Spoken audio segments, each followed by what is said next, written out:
Shri Balaji tractors and मोटर्समध्ये कोणताही tractor खरेदी करा आणि मिळवा हमखास बक्षीस. तर मग विचार कसला करताय? आजच आपला ट्रॅक्टर घरी आणा.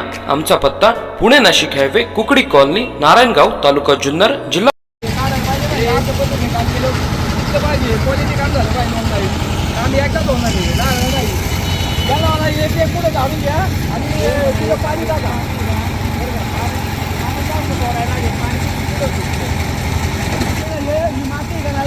माती खडाच्याने झाडू नाही, पाणी टाकून माझं हे टाकाय पाहिजे. मला झाडू मागवायची ना तुम्ही.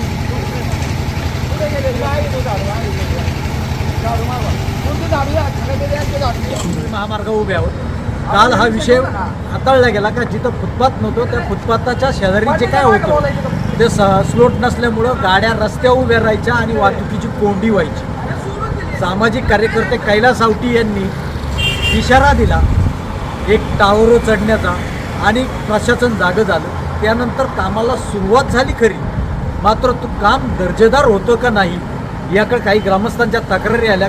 स्वतः कैलास आवटी सामाजिक कार्यकर्ते त्या ठिकाणी आले, पाहिलं तर ते काम चालू असताना कुठं माती जे काय होतं मातीवरच कॉन्क्रीट म्हणजे ते टिकेल का नाही, शाश्वत नाही, म्हणजे कुठंतरी तात्पुरती मलमपट्टी करायचा असा एक प्रकार चालू झाला होता. मात्र दक्ष असलेले ग्रामस्थ जे सामाजिक कार्यकर्ते आहेत कैलास आवटी ते घटनास्थळी आले आणि त्या घटनास्थळी येऊन त्यांनी आणि ग्रामपंचायत सदस्यांना सूचना दिल्या.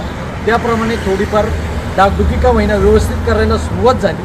आता आपल्यासोबत कैलास आवटी आहेत, आपण त्यांच्याशी समजून घेऊ नक्की काय घडलं होतं काय नव्हतं. कैलास शेठ नमस्कार. नमस्कार. हे जे कामाचं चालू झालं होतं ते दर्जेदार नव्हतं अशा लोकांच्या तक्रारी आल्या. काल तुम्ही आंदोलनाचा इशारा दिला त्यानंतर प्रशासन ताकद आहे आणि कामाला सुरुवात झाली. तुम्ही समाधानी आहेत का नक्की काय काय? हे काही अंशात समाधानी आहे, पण हे काम ज्या पद्धतीने व्हायला पाहिजे होतं. हे पुढची जी हाईट आहे त्यांना सांगितलं होतं हे काढून घ्या आणि पाठीमागचे 2 फ्लो काढा, म्हणजे जो काय स्लोप येईल ह्याची जी हाईट येईल याच्या आतमध्ये तो स्लोप यायला हवा होता. पण त्यांनी तसं केलं नाही आणि जी माती काढायला पाहिजे होती मातीनं काढत त्याच्यावर कॉन्क्रीटचं काम चालू केलं ते योग्य नाही. मग आता त्यांना सूचना केल्यावर त्यांनी माती काढून पुढं पाणी टाकून त्याच्यावर ते टाकायचं काम चालू केलेलं आहे. पण आता ह्या कामामुळं कमीत कमी 80% तर वाहतूक कोंडी ह्या ठिकाणची संपल अशी अपेक्षा आहे. म्हणजे कालच्या आंदोलनाचं आणि तुमच्या बातमीचा इफेक्ट नक्कीच झालेला आहे आणि खडबडून ते जागे होऊन त्यांनी काम चालू केलं, त्याबद्दल त्यांना मी मनापासून धन्यवाद देतो. पण ज्या पद्धतीनं अपेक्षित होतं त्या पद्धतीनं काम होत नाही याची मनामध्ये अजून पण खंत आहे. जो रस्ता बसला जातो तो मुळात रस्ता 5.5 मीटर आणि त्याच्यात जर टाकला गेला तर तो अजून दोन्ही बाजूनी 1-1 फूट तो मायनस होणार, कमी होणार. अशा पद्धतीने काम चालू सुटेल असं वाटतं. नाही आता वाहतुकीची कुठे सुटेल, पण जेवढी अपेक्षित आहे तेवढी सुटायची नाही. ते जर अजून आतमध्ये घेतलं असतं तर निश्चितपणे अजून फायदा झाला असता. पण हे यांची फॉलो पाहिलं कैलासरावांनी त्यांच्या भावना व्यक्त केल्या. इथं योगायोगाने एक ग्रामपंचायत सदस्य उपस्थित आहेत, ताराचंद मुलमुले म्हणून. ताराचंदजी मला एक सांगा, आत्ता जे काम चाललंय त्याच्यावर तुमचं समाधानी आहात का? कसं काम चाललंय? असं काय म्हणणं होतं का ते कट्टा होता आणि 2 ब्लॉक होते ना ते काढायला पाहिजे होते, तिथं आतमध्ये स्लोप यायला पाहिजे होता, म्हणजे एकदम परफेक्ट झाला असं. हे काम कोणाच्या माध्यमातून डागडुगी चालू? ग्रामपंचायतच्या माध्यमातून. आता तुम्ही ग्रामपंचायत सदस्य आहात, हे चाललेलं काम कशा योग्य काय योग्य? ते अयोग्य नाही म्हणता यायचं, पण नाही ना ते कट्टा काढला असता, ते 2 ब्लॉक काढले असेल तो मग स्लोप केला असता ना तर एकदम भारी झाला असतं, चांगलं काम झालं असतं. एक तर रस्ता अरुंद आहे, म्हणजे रस्त्याला प्रॉब्लेम नसता आला त्याला. म्हणजे तो स्लोप आहे ना स्लोप त्या याच्या कट्ट्याच्या अडचण आणि नसून खोळंबा अशी पद्धत झाली. तर आता तुम्ही त्याच ठिकाणी आले होते ज्यावेळेस काम चालू होतं, ते मातीवर स्लॅब टाकत होते, तुम्ही त्यांना सूचना केल्या काय? तुम्हाला ते योग्य वाटत होतं काय योग्य? अयोग्य जे त्यांनी पाणी मारून झाडून आहे ना ते हे करून घ्यायला पाहिजे. मी सांगितलं त्यांना आता ते करतात तसं. आता कुठेतरी चांगल्या पद्धतीने चला समस्या काही प्रमाणात सुटेल असं कैलासरावांनी विश्वास व्यक्त केला आहे. वाहतुकीची कोंडी पहिल्यातली हटवावी ही प्रामुख्याने प्रत्येक ग्रामस्थाची इच्छा आहे आणि त्याला कुठंतरी मोडतमोड कैलासरावांच्या माध्यमातून आंदोलनाच्या इशाऱ्याच्या माध्यमातून मिळाली आणि कुठंतरी कामाचे आता येत्या काळात थोडी वाहतुकीची कोंडी कमी होईल अशी अपेक्षा कैलासरावांना आहे. इथं काही आपल्याबरोबर ग्रामस्थ बी आहेत, ग्रामस्थांच्या काय भावना आहेत ते आपण समजून घेणार आहोत.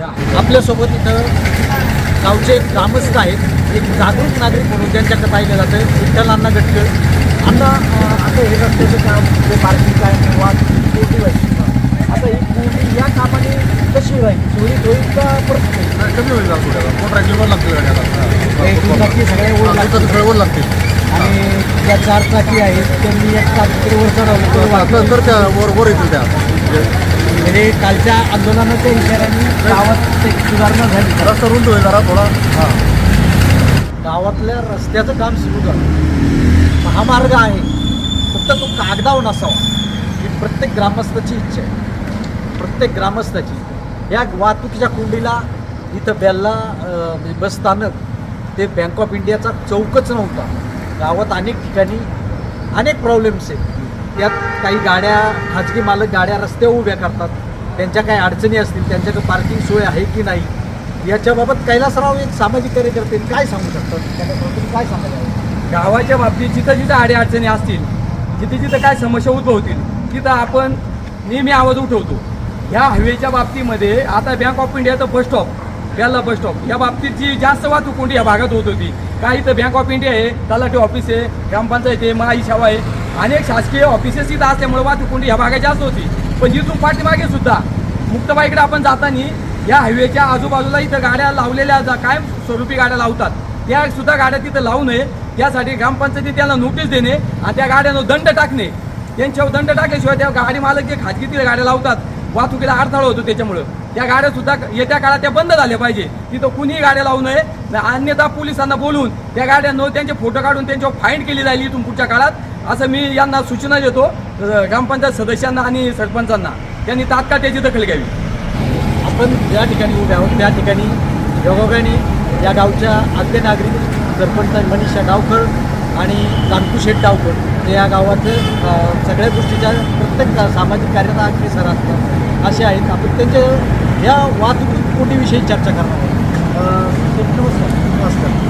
आत्ता सध्या वाहतुकीची कोंडी सॉल्व करण्यासाठी आपली काय आता बऱ्यापैकी हा बेल्ला जिंजुरी हायवे अनेक दिवस नागरिकांची मागणी होती की या ठिकाणी रस्त्याची कोंडीचे निर्माण होते. त्या साईडला ते रस्त्याच्या कडेला जे ब्लॉक आलेले त्याला ते त्याने ड्रेनेज लाईन त्या ड्रेनेज लाईन त्या सुरक्षेसाठी हे केलं होतं. पण अनेक वेळा आपण त्यांना डायरेक्ट पुण्याला सुद्धा त्यांच्या पुण्याच्या ऑफिसला सुद्धा त्या ठिकाणी आपण पत्रव्यवहार केला होता. त्याचं साक्षीदार कैलास शेठसुद्धा आहे ना, कैलास शेठ होते ना, आम्ही पुण्याला डायरेक्ट गेलो होतो.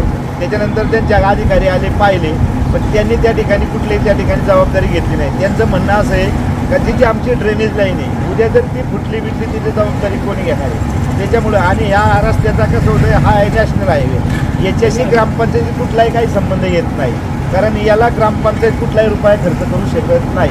आता अशा पद्धतीने अनेक वेळा हे कसं होतं, ही नेमकी ग्रामपंचायत कार्यालय असो, बँक ऑफ इंडिया असेल, ही नेमकी वर्दळीचा मार्ग आहे आणि अनेक वेळा या ठिकाणी गाड्यांची पार्किंग बिर्किंग बऱ्यापैकी होते. त्याच्यामुळे येणाऱ्या जाणाऱ्या गाड्या बऱ्यापैकी अडचण तयार होती.